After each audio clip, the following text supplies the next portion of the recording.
Shalom, welcome to the Jewish View.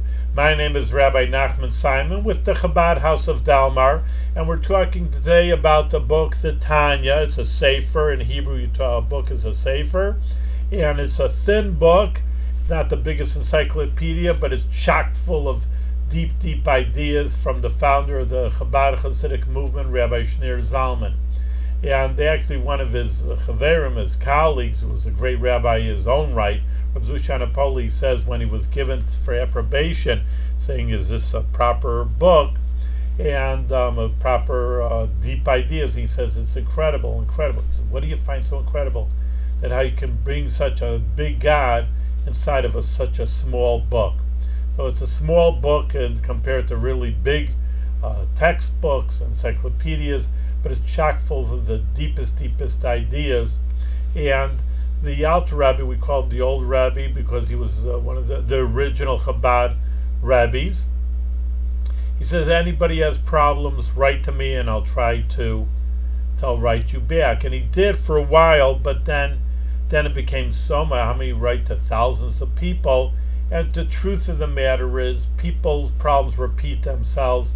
They usually have the same general problems as everybody else. I mean, everybody has their own unique issue, but basic ideas and philosophy are really the same for most people. I mean, there's a lot of different issues, but he says instead of writing individually to every person, I'm going to write one general book, and that really should be able to solve most people's problems, because they're, like I said, most general problems. One of the big issues that he does deal with in a few chapters is the idea of simcha, which means happiness in Judaism. That we know that a lot of times today, obviously, it's not just, again, even though it's written 200 years ago, people are the same for the most part. We always say that with Torah. Of course, they didn't have computers thousands of years ago, but people's problems are the same: getting along with other people, dictatorships, problems with other people, issues with their children. These are all the same issues that people had for thousands of years. And therefore, that even though the statement's 1,000 years old, or in our case 200 years old with the Tanya, you'll see it's very, very relevant. And that's also with happiness. And it's interesting that even though the first Lubavitch Rebbe was in White Russia and it was under the Tsar and it was oppressive, and they surely didn't have the modern conveniences we have today. So you'd say, well, normally you would say, well, we should be very happy. We're in a free country in the United States, and we have all the luxuries, etc., etc. Everybody knows what they have in their home compared to 100, 200 years ago, and therefore we should be euphoric. We should be on top of the world, that everything is great. And instead, I mean, not that people aren't generally happy, but many people, unfortunately, are depressed. See, suicide rates are up, and people have to learn how to be happy. And I just repeat that statement: they have to learn. People just think, yeah, happy is just a natural state. I eat, you have to be taught to eat. Naturally, you're hungry, you eat. A baby knows, a little 1 hour old baby knows that they have to eat. So train a baby, it's time to eat, it's it's good to eat. Every person knows to eat. So people think that wrongly about being happy. It's a natural state. I don't have it, I don't know why, what happened, I don't know. But really you have to learn. That's why I say how to be happy, and that's what this Tanya teaches us, how one can be and should be happy. And that's really an important point also. You say, well, I'm not so happy, I just have my job and I go to work or I go to school and I'm making it through life. So it's not enough making through life. Torah and Judaism doesn't accept that as an attitude. You should be happy. And actually that's how he starts off talking about in chapter 26, about how a person is incumbent upon them to be happy all the time. And it's a little difficult, and obviously it begs the question, I got troubles with me, I can be happy, I need more money, I have troubles here, troubles there. Everybody, again, has their little pechlach, you say in Yiddish and Jewish, their own baggage. Every person has something with them, and you're just saying, oh yeah, be happy. Well, that's why you have to learn to be happy, because there are so many outside forces, how many different ideas that, or situations that are I don't know, forcing is too strong of a word, but just making a person unhappy and depressed. So we have to learn how to be happy. But the first issue is that it's important to be happy. It's not just, yeah, it's nice to be happy. If I go to Disney World, I'll be happy for a week in Disney World. Otherwise, I just schlump through my job through the year or going to school, and once in a while, on Saturday night, I get a little happy. We should be happy all the time. It's a very important concept in Judaism, and he uses the idea, for example, because it is a tough world, and it's not only the world's tough, but according to Judaism, we have toughness inside of us. We have a Yetzer Hara, it's called in Hebrew, the evil inclination. And this evil inclination is always going to bother us. He's always going to throw us. He's going to throw a wrench into everything we do. And therefore, he talks actually very interesting 200 years ago, an example of a wrestling match. Well, there is wrestling today, I know, of course, and there's boxing matches. Let's say a football game, because I know the Super Bowl's, that's the number one real fight that of the most popular in the United States of America. And let's say it's a football match, even though like I said, he uses the wrestling. And a football match it's very interesting, and you hear sometimes announcers say it, oh, it's the first place team against the last place team, this matchup. And no, they're always analyzing hours, they're analyzing it, the game, and the first place everybody says the first place team's going to win. They're great, they've been winning in this last, a bunch of schlumpers using old Yiddish. And lo and behold, not all the time, but once in a while it happens, against all their big prediction of these sports and the analysts, that the last place team wins, and they come out on top. So again, hours after the game, they have to analyze it further, what happened, and they'll say and it's a true analysis, that they're going to explain that, the first place team became complacent. Oh, we're number one, we're the best. Oh, look who we're playing next. These lousy last place team. We'll sit back and we'll just win. And the last place team says, we've had a lousy season. We've been losing right and left. But it's going to be a feather in our cap, and that we can beat the first place team. I once was talking to a guy, I remember this number of years ago, and it was a college player, and it was a losing season. But he says, you know what though? We came about 3 points. It was a football match within it was one of the top 10 teams in the country. He was so happy that even though they lost, but they came close to it. But that's the thing, he was up for it. Oh, if the last place, if we could only, that would be our season. We could say we knocked off the number one team. So really we're number one because we're better than the number one. And they're hungry for the game. They do anything. They put everything out in order to win the game. And again, the first place team, a bunch of losers. You don't even have to get up for this game. And that's what happens when in the sport announcers will announce this. Say the other team was up for the game. They were hungry, using the words for a win. So everybody knows this in sports, and it's also in the military. Some people are more energetic, that they're more into it, that they want to win. And sometimes the less country or their military forces are beating on the top military forces. Top military forces don't want to be there. They don't care for it. They're not up for it. They're not motivated. And the losers, these guerrilla warfares, hey, it's our hometown and we really want to win. A lot of times you should know that that's why, we can talk about spiritual ideas, but just on a physical level, why Israel wins their wars. And one big officer actually explained it to me. And he says, these Arabs are coming in and they don't need it. They have a hometown. They come from a different Arab country. And it's cute and nice. Let's beat up Israel. And Israel's saying, hey, my mother's behind me, 10 minutes behind me. If they get through me, they're going to get my mother. And so that's a very big motivating force. So saying all different ideas, why they wanted different ideas, but it's very important that the troops have a motivation. People in the military know it, people in the sports really know about it, but that's now a lesson for us also.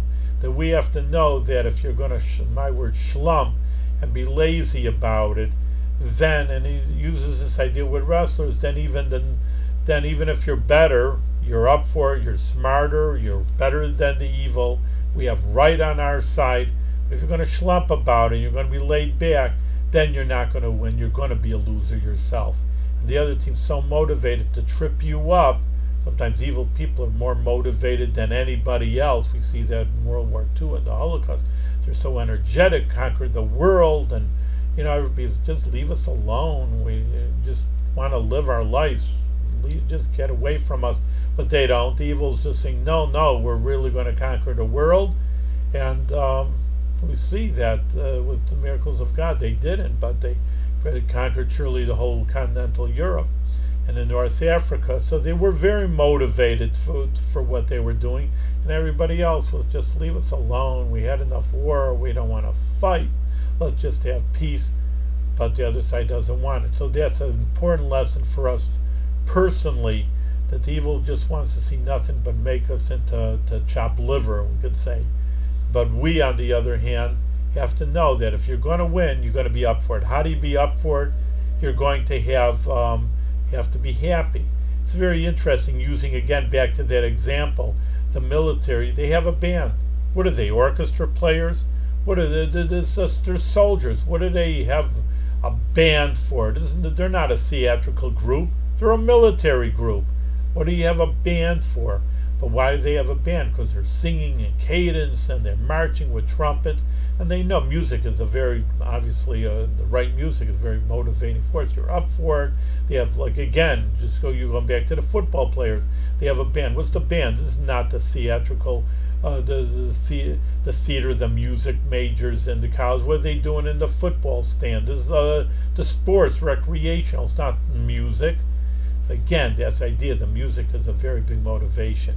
And people who know sports, people who know the military, people who know you have to be motivated to what you do.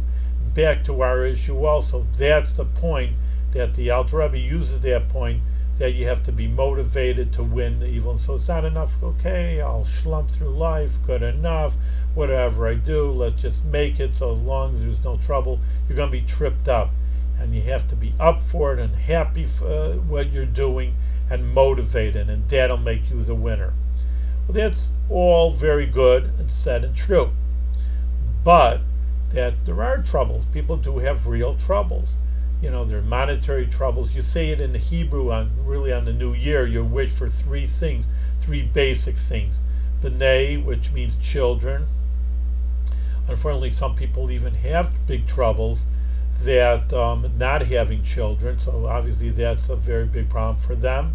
And even having children, we know that they should grow up to be, and you say in Yiddish, menschlich, personable people, nice people. We don't want them to go down the wrong road, have the wrong friends, who knows who they meet. So that needs another blessing. And Mazzoni, which means sustenance, which, to make a living is not so simple. It's the dog-eat-dog world out there. It's a rat race, and it's very difficult even if you have a normal job, 9 to 5, you come home bushed. And these are all the three blessings you have. And if they don't go, it's big troubles, because they are very essential. You want, kids having trouble, very big pain. You don't have your health, that's the biggest pain of all. And you want to make a living. That also is terrible if you're not making a good living. So these are all. But now you have problems. What are you going to do? And it's easy to say, be happy, everything's all right. So the answer is as follows: that God's creating the world. He's giving us everything He has in a good way. But again, we don't see it. We don't think it's good. We have to realize that everything God does is for the good. The classic example, and again, this is just one example, doesn't solve everybody's problems. Many people moan and groan, I just lost my job, I'm fired, I cannot find a job. What am I going to do without a job? Got to make a living. And they're looking for a job. 2 months later, they got a great job. It's classic. It happens all the time with people. Say, hey, Rabbi, I found a great job. A really better pay and nicer people, better surroundings, better workload. He says, well, that's great. But when he was fired, it didn't look good. When he was looking for a job for 2 months, again, didn't look good. But in the meantime, so was it good or not? Yes, because now he's going to spend the rest of his life, working years, 10, 20, 30 years, working in an environment and better pay than he would before. So being fired good or bad? Well, in the end, you can see it's a good thing then, we'd have to say. Better to get fired and get a better job. It didn't look that way. It looked very serious. Like I say, not fun, to say the least. But in the end, it was the good. So there's so many scenarios in life, and many people, and there's many stories about health, and they lose their leg or something. They're now the happiest people because they have meaning in their life. They search for something. There must be something good in the world. It doesn't look that way. Of course, these aren't pleasant situations when things get down, but you have to look for the deeper meaning in the world. Now, another idea that the Alter Rebbe brings out that you could have a problem is, for a Jewish person, you want to learn and concentrate. You want to pray and concentrate. And again, we said there's evil people outside the world that are always bothering us as a country, as a person. But then there's an evil inside of ourselves, which is the Yetzer Hara, the evil inclination. And that's always going to be bothering us unless you're the holy, righteous person, but you always have free choice. And you're in this world, and you can't get away from it, that's for sure. There's always going to be issues, and there's always going to be problems. But Torah actually says we're here to serve God, because a bigger question is, why? Why does God have to give us these problems? Why does he have to give us issues that we have to always overcome? Can't you be a nice God and just say, give us all the money in the world, make it easy, and we'll pray to you and we'll learn for you. Just get this evil inclination out of our hands and get the people that are bothering us, get them away from us. If you're God, help us out here. So why does he create the evil inside of ourselves and in the world? And the answer to that is that we have to have a vote of service of God. He wants us to be, again, see what we can do to motivate ourselves. In the Zohar, the Kabbalistic basic book, it's called in an Aramaic, Nama de Ksufa, the bread of shame. Meaning that if you get something for nothing, hey, it sounds good, doesn't it? Free. But you understand that it's probably the worst thing for the human condition. The best thing is to be motivated to work, and then you accomplish and you do something for yourself. That is the best situation. Now, unfortunately, that we see people with the welfare situation that they don't feel good about themselves. Wow, the free check, they did nothing and they got a check, but you don't feel good about yourself. No human being feels good about doing nothing and then getting for freebies. It sounds nice and it sounds good. Hey, free for nothing, you just support me, but you want to motivate yourself, you want to do the right thing. And that's what God wants also. He says, I can give you everything, but you're not going to feel good about yourself if you can't do it yourself. And you overcame challenges, you feel great about yourself. We know that in the smallest way, in the biggest way. We go to school, oh man, this is a new subject, I can't get it. Kids are always complaining about their math problems and their math homework. They can't do it. Oh, listen, you just tell them, do it. You're going to school, work it out, figure it out. And they do it, and at the end of the year, they feel good about themselves. Hey, at first I couldn't figure it out, I couldn't understand it, and I did it, and I got a good mark on the test. I figured it out. And that's the best feeling for any human being, that you feel that you've gained by overcoming challenges. So it's really in the macrocosm with God and his world also.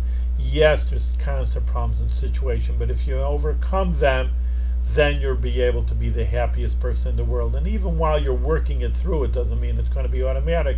Working it through, you're doing God's work, you're doing his commandments, you're serving God in the best special way. But then, really, to tell you the truth, there's even a better way, that to remove yourself from these problems. And that is because, with, as we said, using the basic idea that God's challenging you, that once you're overcome that challenge, the challenge goes away. You pass the test.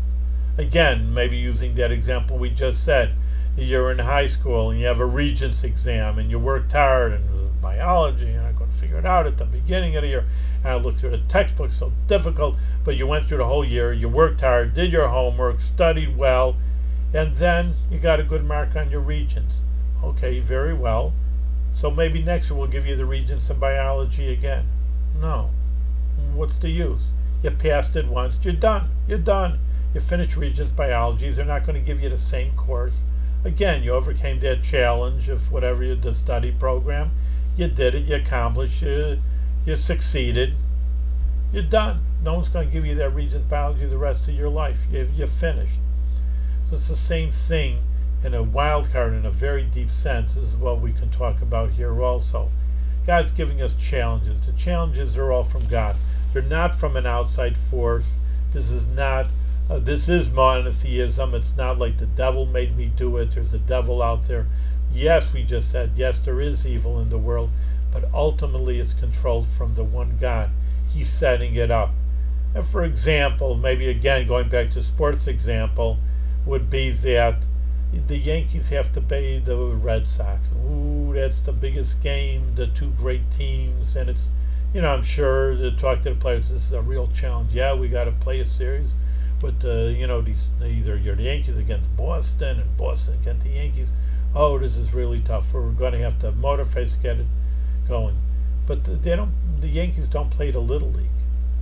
The Little League are not going to say, oh man, we have a game today. We got to play the New York Yankees. Because that's not a challenge. What kind of issue is that? You're going to lose. It's not even the beginning of an issue. You're going to lose, and no one's going to make the Little League play the New York Yankees. But the Boston Red Sox will play the New York Yankees, and that's a good challenge. So you understand the idea with God also. And this is a very, very important idea. And that in Hebrews,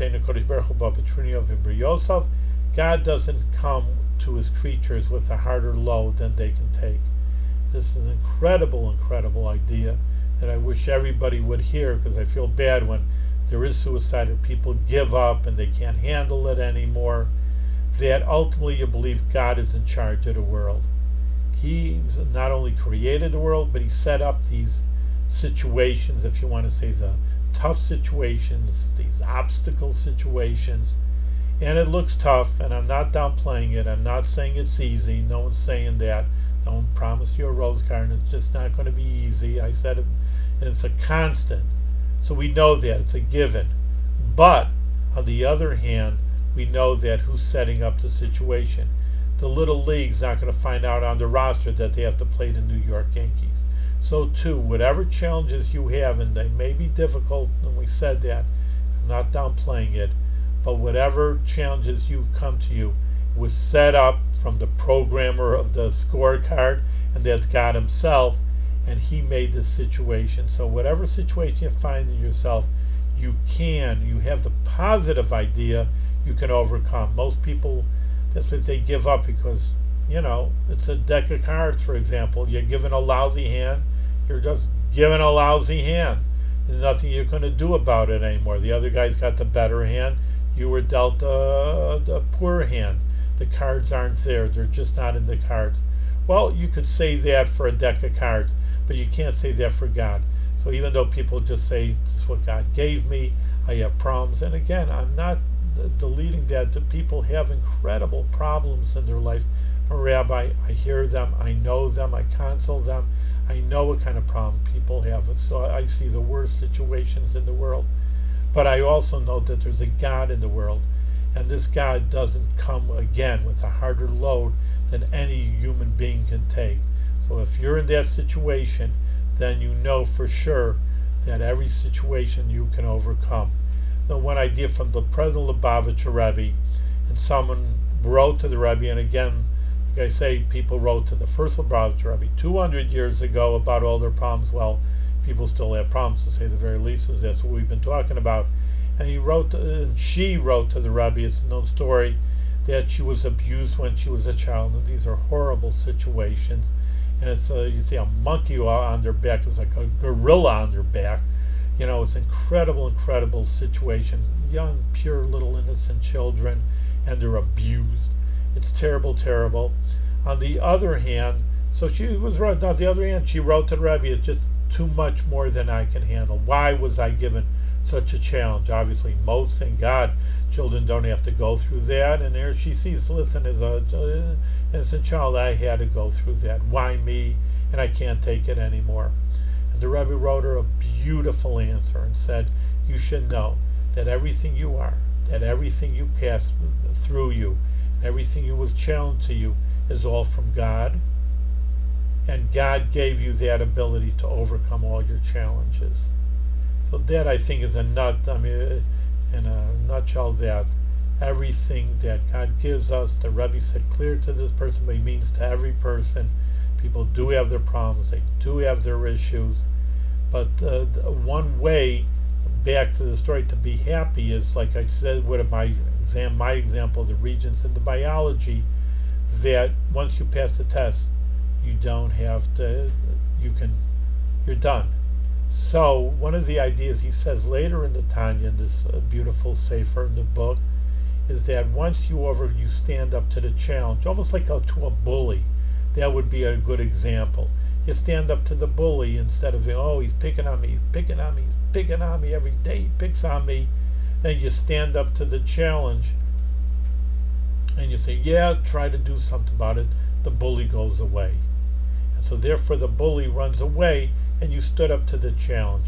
It's the same idea that Rabbi's saying, that if you stand up to a challenge, the challenge will fall off. It's very interesting. Sometimes he does say that the challenge is so great you just have to pray to God, it's just too much for me. Prayer does affect things in the world. They do have a special power in the world. God does listen to our prayers. Doesn't answer them all the time. I'm praying for millions of dollars, but just saying that I have persons saying, oh, I pray for win the New York State lottery, and it's not happening. Well, he listens. You're not going to get everything you want, of course, but if you really mean it, really be sincere, sincerity is the main thing, then God does not only surely listens, but he will answer your prayers and remove their challenges if you say it's just truly too much for me. If you want to be lazy, just leave me alone. It's not going to work. So just to sum up, it's important to be happy. We have to work on being happy. And if you overcome those challenges, you'll be the happiest person. Thank you very much.